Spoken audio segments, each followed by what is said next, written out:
In this video, I'm going to show you the multiplicity technique, or some people like to call it cloning. Before I take you into Photoshop, there are a couple of things that I'd like to mention about how to set up the shot in the first place to make your life a lot easier in post. If you don't know what multiplicity or cloning is, it's the idea of taking multiple exposures, like these here, where the subject changes but the scene stays the same, and compositing them in post to make one single image with multiple subjects in it. Usually this is done with human subjects, either yourself or another person, but they could be done with, for example, little figures like this, or any other object that you have. You can clone an army of little Merrills, or maybe a pet. First thing you want to do when you're setting up your shot in the first place is to set your camera to manual mode. And the reason I say manual mode is because you want a consistent exposure between each and every shot. If your settings change, like your aperture, your ISO, or your shutter speed, it's not going to look very good when you try to composite everything in post. Now you can still make it work, but it's a lot harder, and it usually doesn't turn out as well as you'd like.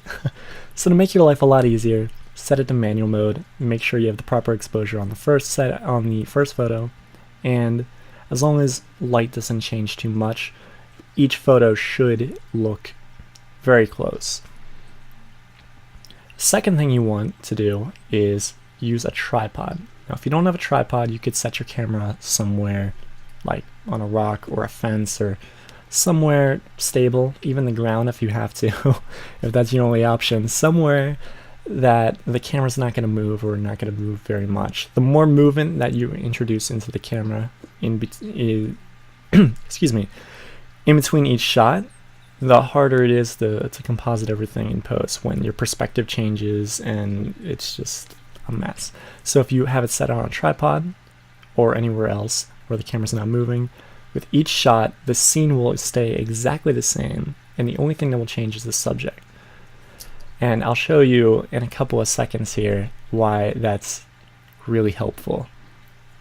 But the third thing you want to do is use an intervalometer, and I don't have mine around here to show you, but they're really cheap. They look like this, like 15 bucks on Amazon, if that. I don't remember what the going rate is off the top of my head, but if you don't have an intervalometer though, most cameras have a self-timer setting, and by most cameras I mean pretty much every single camera, which gives you about a 10-second delay, so you can set the self-timer on the back of the camera. Gives you 10 seconds, go get in a position, it clicks, you go back to your camera, do the exact same over. It's a little bit more tedious, but it'll give you, the same exact result as doing an intervalometer. But an intervalometer is nice because you can set the delay and how many shots you'd like to take, so you don't have to keep going back to your camera. It just does it automatically for you. So remember, manual settings, tripod or somewhere stable, intervalometer or self-timer. So now that you have all those things done, let's go into Photoshop,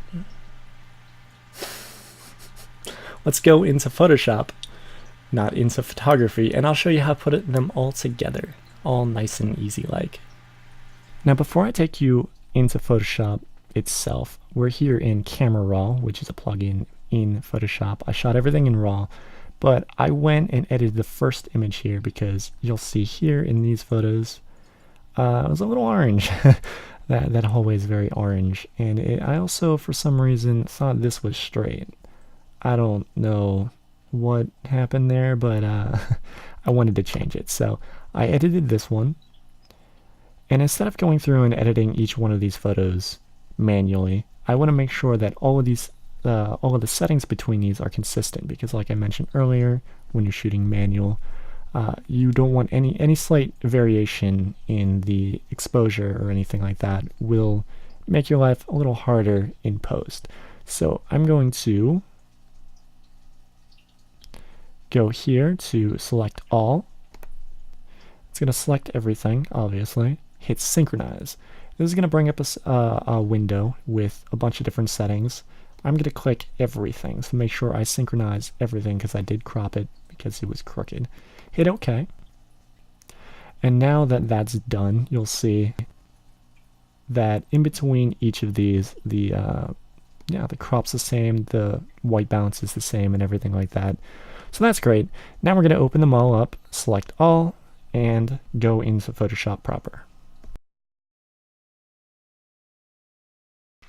Alright, now that everything's been loaded into Photoshop, we're going to add all of these photos here, onto one image so that we can have them each one as a layer. I could go in here and select everything and Control A, copy, and Control A to select all, Control C to copy, or on a Mac that's Command, and put them all into each one of these layers. But I'm going to go and do the easier way, which is File, Scripts, Load Files into Stack. And this might look familiar if you've seen my focus stacking tutorial, but we're just going to hit Add Open Files, and everything that you just opened into Photoshop will appear right here. We don't need to click the Attempt to Automatically Align because, like I said earlier, you should have been on a tripod or somewhere stable. Everything should be the exact same composition, so we don't need to hit that. We'll just hit OK. And ta-da! Everything's been automatically loaded into layers here, and you'll see as I click through them all. That's great. So now what we want to do is reveal the layers that are below these, because at the moment, well, everything below this layer is hidden. Now I could go in and select everything and delete it, or use the eraser tool or something like that, but that's a destructive way to do it. And by that I mean, if you make a mistake, well, it's gone forever and you kind of have to start everything all over. So we're going to do that in a non-destructive way. So to do that, we're going to hit Add Layer Mask. Creates a layer mask, which is awesome. Go to the brush tool here. Make sure we have black selected in the swatch tool. And a little trick, you can hit these arrows to switch them, or you can hit the X button on your keyboard.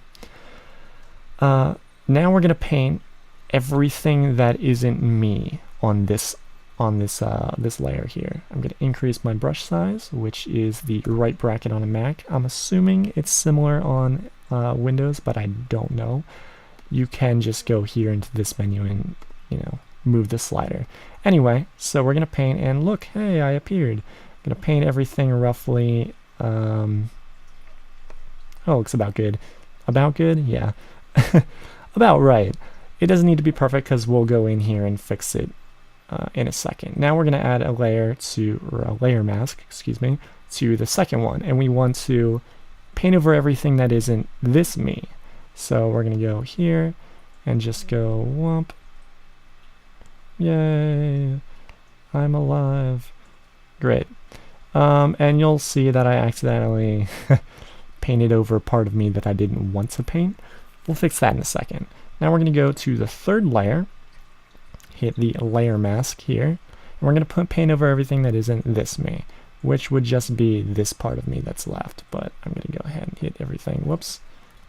Undo that. Great. Now that that's done, you'll see that part of my arm over here is missing, and my lower half body here is missing too. So we're going to go into the first one, hit that mask, and we're going to make sure we zoom in here for a second.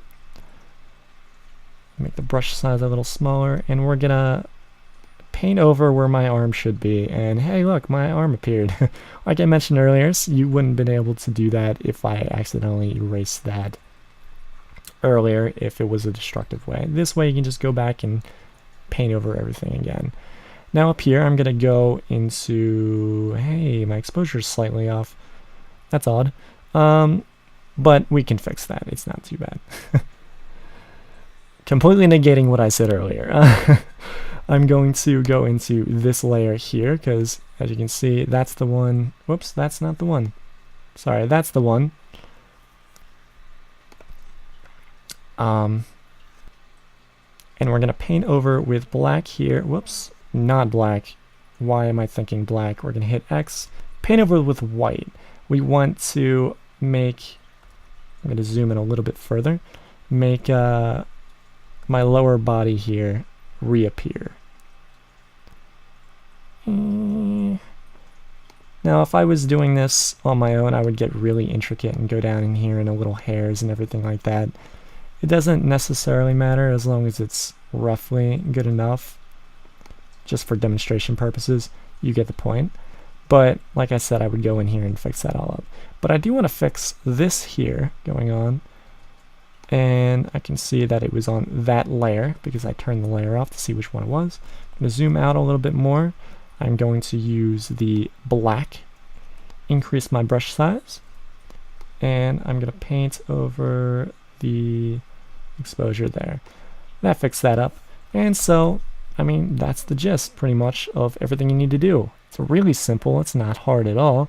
It just takes a little bit of time, especially if you have your subject over top of another part of your subject, like I do here, over top of my lower half of the body. It could just take a little bit of time, but it's simple. So I hope this helps, and see you in the next video.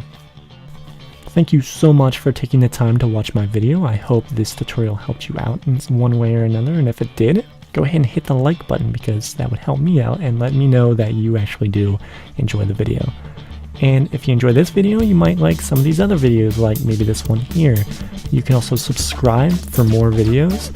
I usually do tutorials, reviews relating to photography or other creative things like that. Also, feel free to leave a comment. Let me know what you think about this video, or if you have any other tips and tricks on cloning or multiplicity or anything like that. Or if you just want to say hi, you know, I will reply back with a hi as well. So yeah, I'll see you in the next video. Take care.